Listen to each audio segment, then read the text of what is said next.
Hi friends. मैं हूं भारती और आप देख रहे हो मेरे साथ आपका अपना YouTube channel Bharti computer classes. तो आज हम करेंगे टेबल।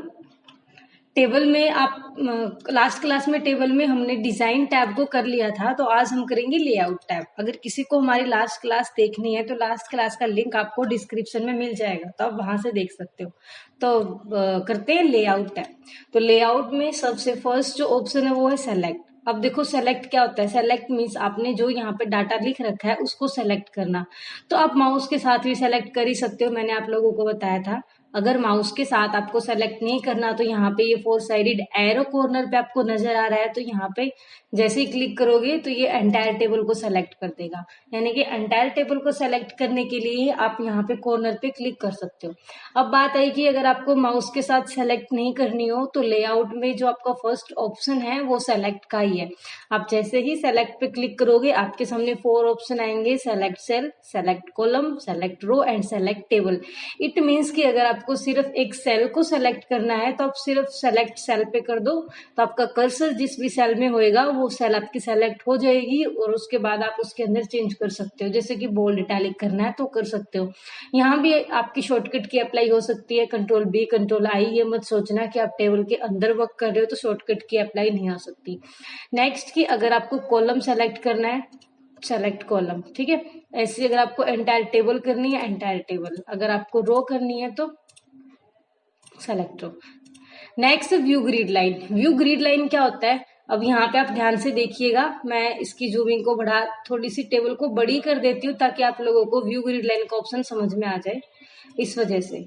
तो कॉर्नर से आप इसको बड़ा कर सकते हो। अब यहाँ पे देखना, ये मैंने डिजाइन जो टैब है ना, इसमें ये इरेजर है। मैंने इरेजर को ले लिया और यहाँ से मैंने इसको इरेज कर दिया और यहाँ से मैंने इसको इरेज कर दिया। अगर आप ध्यान से देखो तो इरेज करने के बाद ये कंप्लीटली इरेज नहीं हुई। मीन्स की देखो डॉटेड लाइन है यहाँ पे, यानी कि डॉटेड लाइन आपको दिखाई दे रही है, कंप्लीटली इरेज नहीं हुई। ये कंप्लीटली इरेज क्यों नहीं हुई? क्योंकि लेआउट में ग्रिड लाइन का ऑप्शन ऑन है, व्यू ग्रिड लाइन की, उसकी ग्रिड लाइन आपको दिख जाए। अगर आप ये दिखाना नहीं चाहते तो व्यू ग्रिड लाइन पे आप क्लिक कर दो। ये देखो आपने जो डिलीट किया वो डिलीट हो गया, अब आपकी ग्रिड लाइन नहीं आ रही। तो ये था आपका व्यू ग्रिड लाइन, ठीक है। कंट्रोल जेड के साथ आप वापस बैक कर सकते हो उसी पॉइंट पे जाने के लिए। नेक्स्ट आते हैं प्रॉपर्टी। देखो प्रॉपर्टी में क्या होता है, आप इसको लेफ्ट सेंटर राइट ऐसे करके लेके जा सकते हो, यहाँ से इसको पकड़ करके।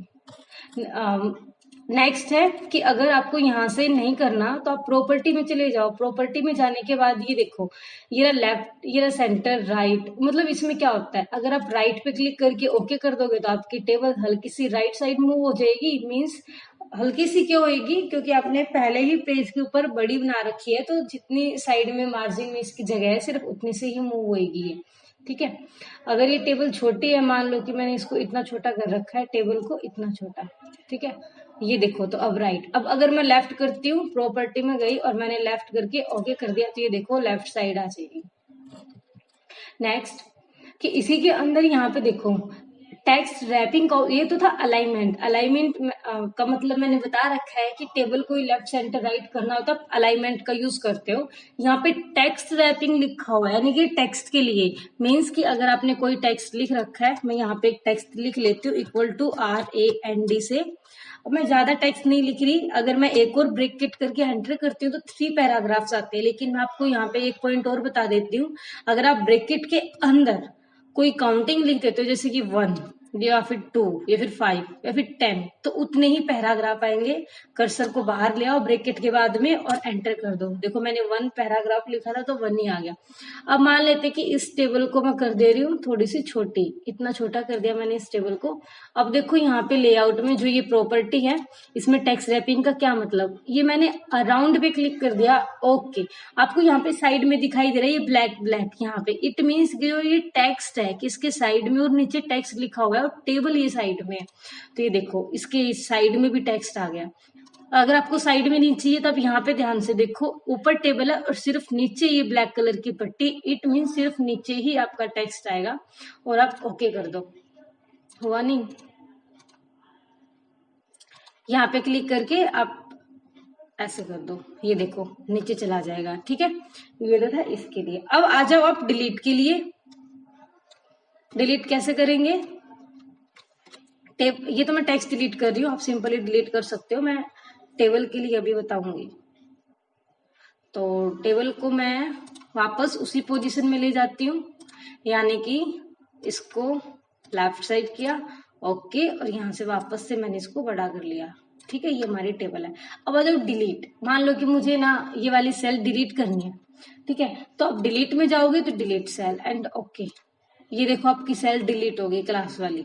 नेक्स्ट, वापस से कंट्रोल जेड से मैंने बैक किया, एक एक ऑप्शन बता रही हूँ मैं आपको।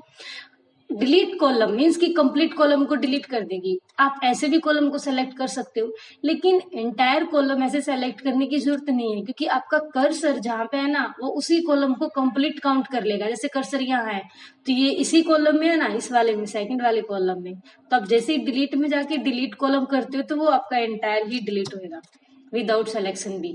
और अगर यहाँ पे होता आपका कर्सर तो ये वाला कॉलम डिलीट कर देता, ये देखो। ठीक है, नेक्स्ट अब हम आते हैं डिलीट रो पे। आपका कर्सर है 2 पे, ठीक है, तो मैंने डिलीट रो तो ऐसी होगी 2, जैसे श्याम 2, ये वाले ऐसे कंप्लीट आपकी रो होती है, ऐसे आपकी रो डिलीट हो जाएगी। और एंटायर टेबल को डिलीट करना हो तो आप यहाँ से एंटायर टेबल को डिलीट कर सकते हो।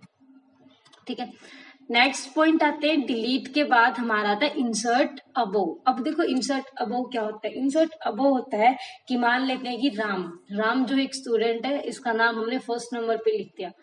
अब मेरे को किसी ने बोला कि राम तो सेकंड नंबर पे आएगा, राम से पहले एक स्टूडेंट रह गया और उसका नाम फर्स्ट पे लिखना है, तो अब कैसे लिखेंगे। अब आपके माइंड में आएगा कि राम को डिलीट करके उस बंदे का नाम लिख देते हैं, फिर श्याम को डिलीट करके राम का नाम लिख देते हैं, ऐसे एक एक स्टेप नीचे कर देंगे। नहीं, ऐसे तो फिर आपका टाइम वेस्ट हो जाएगा। तो फिर हम क्या करेंगे, इंसर्ट अबोव मीन्स जहां पे कर्सर है उसके ऊपर एक रो को इंसर्ट करवाना।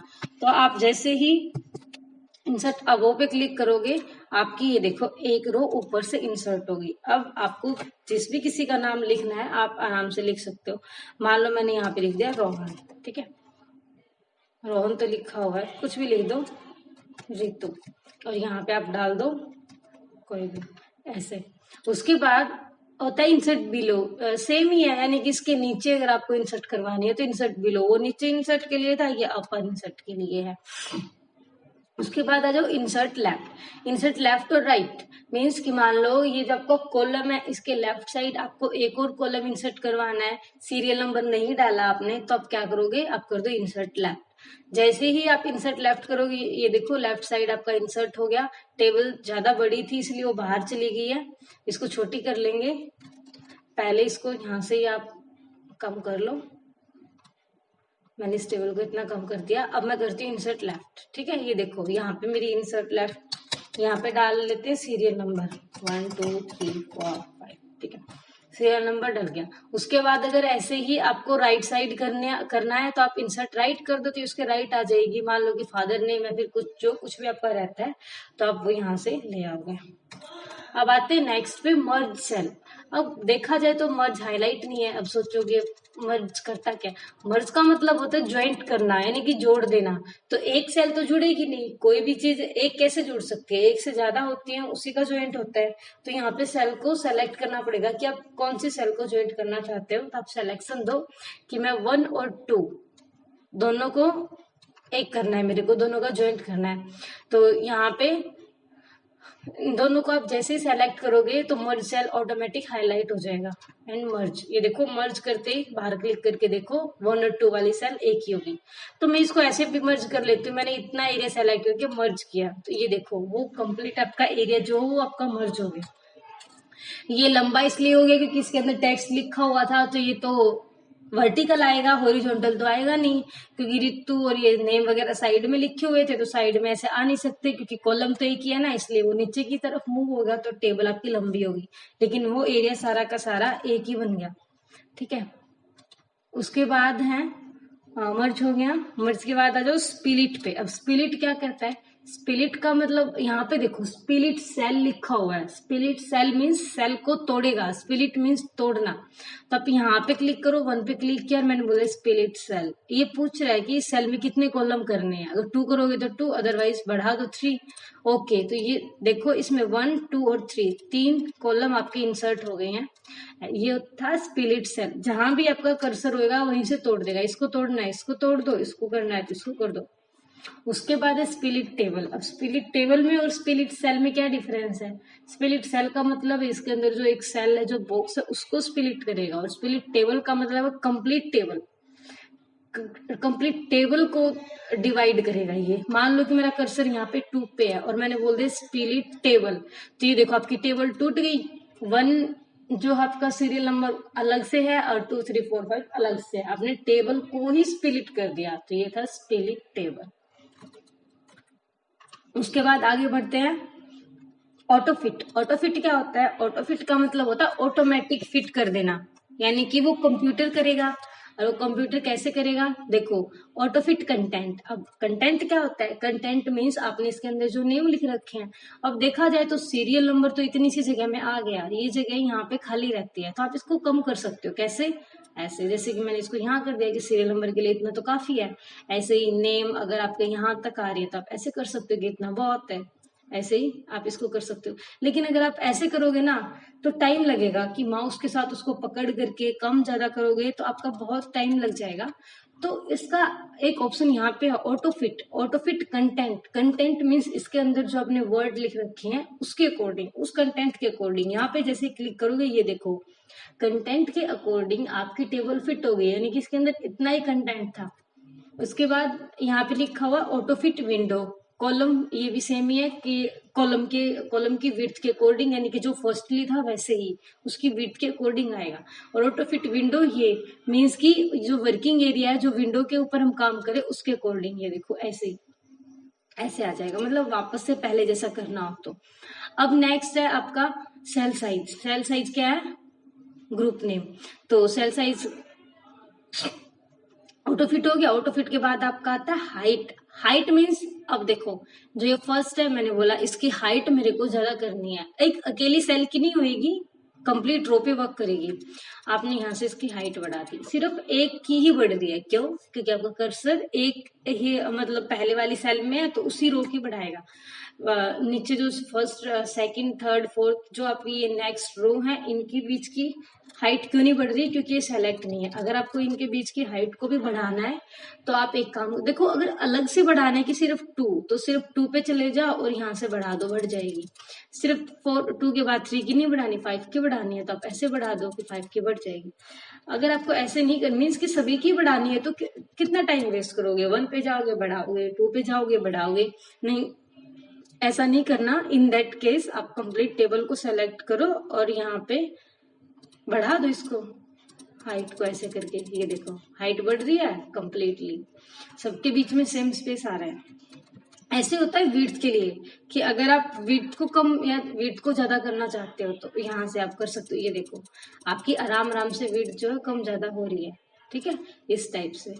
तो ये तो था विड्थ और हाइट। अब आज डिस्ट्रीब्यूट रो और डिस्ट्रीब्यूट कॉलम क्या होते हैं? डिस्ट्रीब्यूट का मतलब डिस्ट्रीब्यूट करना, यानी कि डिवाइड करना,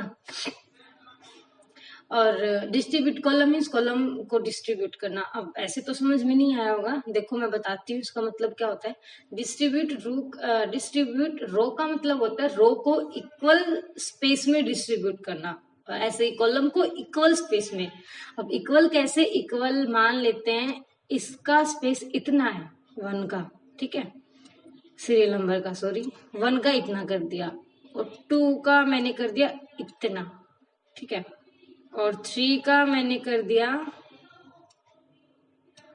इतना, थोड़ा सा कम कर दिया, 4 का मैंने इतना रखा, 5 का मैंने इतना रखा। आप देख पा रहे हो कि किसी का भी स्पेस जो है, रो स्पेस, वो इक्वल नहीं है। मीन्स कि ये जो आपकी रो बन रही है इसके अंदर स्पेस जो ज्यादा है, इसके अंदर स्पेस कम है, इसके अंदर और भी ज्यादा है, इसके अंदर सबसे कम है, इसमें फिर मीन्स कि इक्वल नहीं है। अगर आप इस स्पेस को इक्वल करना चाहते हो तो क्या करोगे? तो आपको डिस्ट्रीब्यूट रो पे क्लिक करना पड़ेगा। डिस्ट्रीब्यूट रो का मतलब इसके अंदर जितनी भी रो बनी हुई है उसको इक्वल पार्ट्स में डिस्ट्रीब्यूट कर दिया जाए। ये देखो, अब आप देखोगे इसके बीच यानी कि जितनी भी रो है उसके बीच का जो स्पेस है बिल्कुल इक्वली पार्ट्स में डिवाइड हो गया है। उसके बाद है डिस्ट्रीब्यूट कॉलम। ऐसे ही मान लेते हैं कि जो एक क्लास का कॉलम है मैंने इसको इतना बड़ा कर दिया, सीरियल नंबर का पहले से ही छोटा है और ये क्लास के कंपैरिजन में छोटा है, ठीक है। तो ऐसे ही इनको इक्वल पार्ट्स में डिवाइड करना, तो आप डिस्ट्रीब्यूट कॉलम पे जाओ। जैसे ही आप डिस्ट्रीब्यूट कॉलम पे क्लिक करते हो देखो किसका रो स्पेस भी और कॉलम भी दोनों के दोनों इक्वल हो गए हैं। अब यहाँ पे ये लिखा हो, अब नेक्स्ट पे चलते हैं। नेक्स्ट मीन्स है कि अलाइनमेंट। अब देखो अलाइनमेंट क्या होता है। अलाइनमेंट मीन्स वही पोजीशन कि आपका जो टेक्स्ट है उसको कहाँ पे लेके जाना है, लेफ्ट, सेंटर या राइट। तो उसके लिए आप क्या करोगे, किसी भी टेक्स्ट मान लेते क्लास, ठीक है, सिर्फ क्लास। देखो माउस के साथ नहीं सेलेक्ट हो रहा तो आप एक काम कर सकते हो, सिलेक्शन की शॉर्टकट बताती हूँ मैं आपको। जो एक क्लास है इसके ऊपर आप जाके कर्सर को ले जाके डबल क्लिक कर दो। जैसे ही आप किसी भी वर्ड पे डबल क्लिक करते हो तो सिंगल वर्ड आपका सेलेक्ट हो जाता है। जैसे नेम है, मैं यहाँ पे गई डबल क्लिक किया, यहाँ पे गई डबल क्लिक किया, डबल क्लिक माउस के साथ, ठीक है, तो आपका सिंगल लेटर जो है सॉरी वर्ड सेलेक्ट हो जाता है। यहाँ पे ये देखो मैंने इसको कर दिया सेंटर साइड, तो ये देखो मेरा सेंटर साइड चला गया। अब आप इसको करना चाहते हो लेफ्ट साइड तो लेफ्ट साइड चला जाएगा। अब आप इसको करना चाहते हो, अब ये देखो ये तो था टॉप में अगर आपको लेफ्ट, सेंटर या राइट करना है तो, और ये सेंटर मीन सेल का मिडल यहाँ पे। अब ये मिडल का लेफ्ट और यहाँ से जाएगा मिडल का सेंटर। ऐसे ये था डाउन साइड, ये देखो डाउन का सेंटर, डाउन का लेफ्ट और डाउन का राइट। ये 5 पे कर्सर आ गया तो 5 पे इफेक्ट डल गया ये, ठीक है। तो ऐसे आप कर सकते हो यहाँ से। अगर कंप्लीट जो टेक्स्ट लिखा हुआ है कंप्लीट पे अप्लाई करना है तो कंप्लीट को सेलेक्ट करो और ये कर दो। ये मैंने मिडल कर दिया, मिडल का मिडल, तो ये देखो सारे के सारे लेटर आपके एक साथ मिडल पॉइंट पे आ गए हैं। अगर सारे आपको एक साथ नहीं करने हैं, मीन्स सिर्फ ये वाला कॉलम करना है, तो इसी कॉलम को सेलेक्ट करो और मिडल पोजीशन दो, तो सिर्फ उसी कॉलम की पोजीशन जो है मिडल में जाएगी। अब नेक्स्ट है हमारा टेक्स्ट डायरेक्शन। टेक्स्ट डायरेक्शन क्या होता है, अब आप जैसे ही टेक्स्ट डायरेक्शन पे क्लिक करोगे 5 पे चला गया, मैं क्लास पे बताती हूँ। ये देखो इसकी डायरेक्शन जो चेंज होगी कि आप टेक्स्ट को कैसे लिखना चाहते हो, ठीक है, इस टाइप से कि आपको इस हॉरिजॉन्टल लिखना है, वर्टिकल लिखना है, इस टाइप से। अब सेल मार्जिन, सेल मार्जिन वही पॉइंट आ जाते हैं घूम फिर के। आप क्या कर सकते हो, इसको मैंने बताया था ना, कॉर्नर से पकड़ करके छोटा बड़ा कर सकते हो। हाइट यहाँ से हो जाएगी, तो भी ये सेल मार्जिन क्या करेगा, सेल मार्जिन में चले जाओ, टॉप वाली पे अप्लाई करती हूँ मैं। यहाँ पे 0 है, मैंने 0.9 कर दिया, ओके। तो ये देखो 0.9 के अकॉर्डिंग क्या हो गई है, बढ़ गई है। तो यानी कि आप वैसे भी कर सकते हो यहाँ से भी। उसके बाद आ जाए शॉर्ट पे। शॉर्ट आप लोगों को पता है कि आप होम टैब में भी जाके यूज कर सकते हो, जो कि मैंने लास्ट क्लास में आपको बता दिया था। और आप यहाँ से भी कर सकते हो शॉर्ट, कि आपको नेम की शॉर्टिंग करनी है तो नेम की शॉर्टिंग आप शॉर्ट के अकॉर्डिंग कर सकते हो, सेंडिंग डिसेंडिंग, ये देखो। लेकिन ये कंप्लीटली होगी यहाँ से, ठीक है। अगर आपको एक ऑप्शन आपको यहाँ भी दिखाई देगा, ये रहा शॉर्ट, तो आप यहाँ से भी कर सकते हो शॉर्ट, तो आपका हो जाएगा, ठीक है। ये रहा।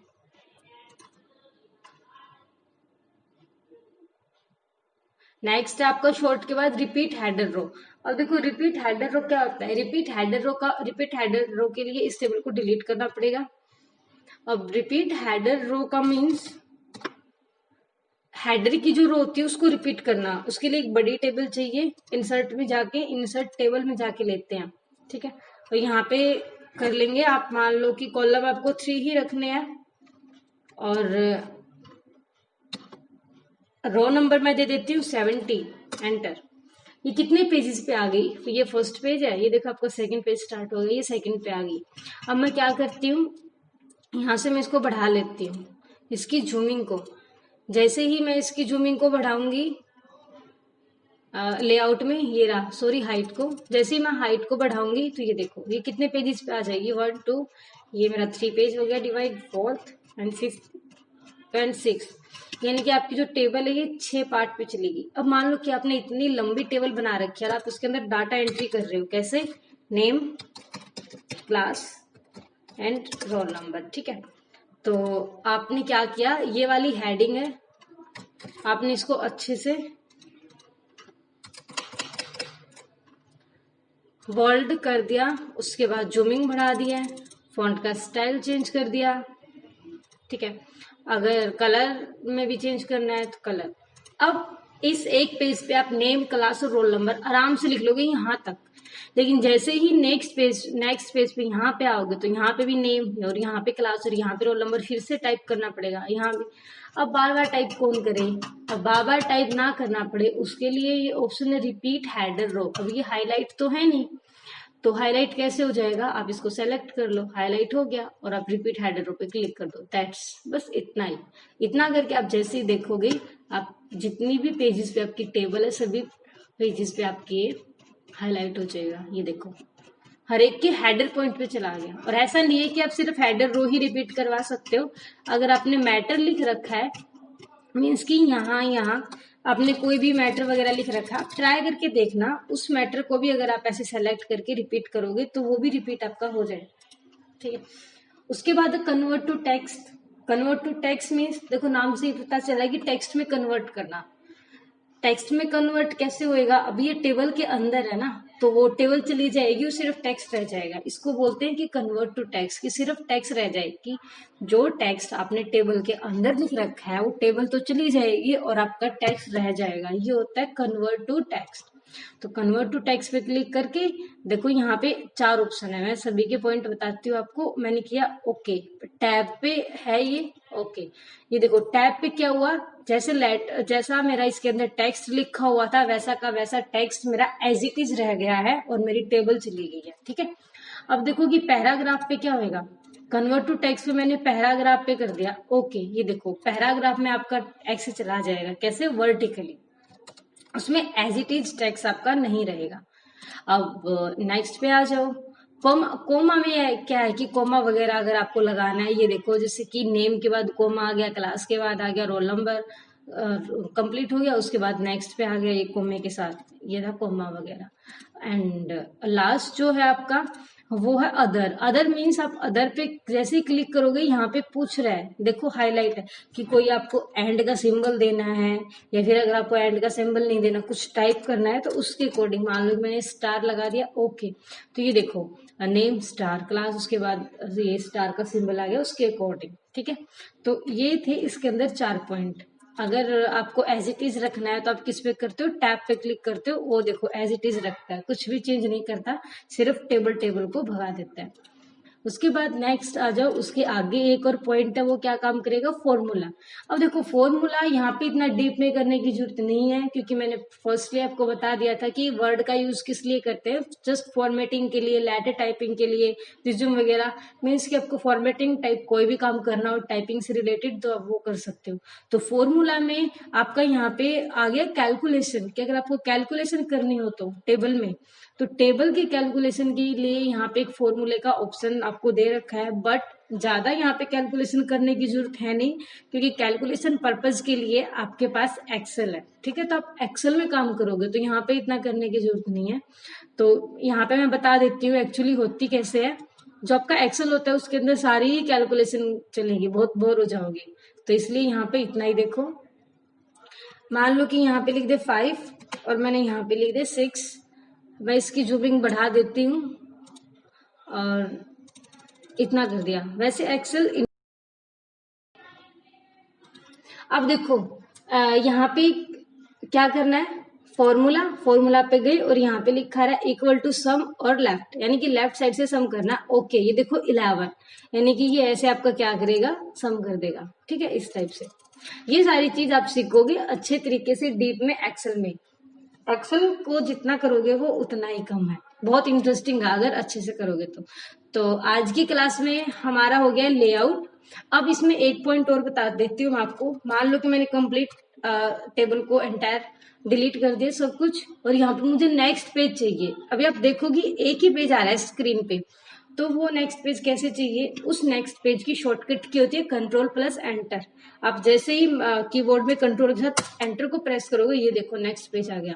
तो आप ऐसे कितने भी पेजेस ले सकते हो, कंट्रोल एंटर ऐसे प्रेस करते जाओ, कंट्रोल एंटर और कितने भी ले लो। यहाँ पे मैंने कितने ले लिए? 13। कैसे पता चलेगा? ये देखो ये रहा कॉर्नर पे 13 ऑफ 13 लिखा आ रहा है। तो 13 ऑफ 13 मीन्स कि आपका कर्सर जो हो 13वें पेज पे ही है और टोटल 13 है। अगर मैं कर्सर यहाँ पे कर देती हूँ 12 पे, तो 12 ऑफ 13 आ गया। 12 ऑफ 13 का मतलब अभी आपका कर्सर 12 पेज पे है और टोटल 13 है। अगर मैं फर्स्ट पेज पे मेरा कर्सर रख देती हूँ, ये रहा फर्स्ट पे मैंने कर्सर को रख दिया है, तो यहाँ पे 1 of 13 आ गया कि अभी आप काम करने के लिए 1 पे हो और आपने जो टोटल पेजेस ले रखे हैं वो 30 ले रखे हैं। ठीक है, तो आज की क्लास में इतना ही काफी है। अगर आपको क्लास अच्छी लगी है तो लाइक शेयर एंड सब्सक्राइब कीजिएगा प्लीज। Thank you.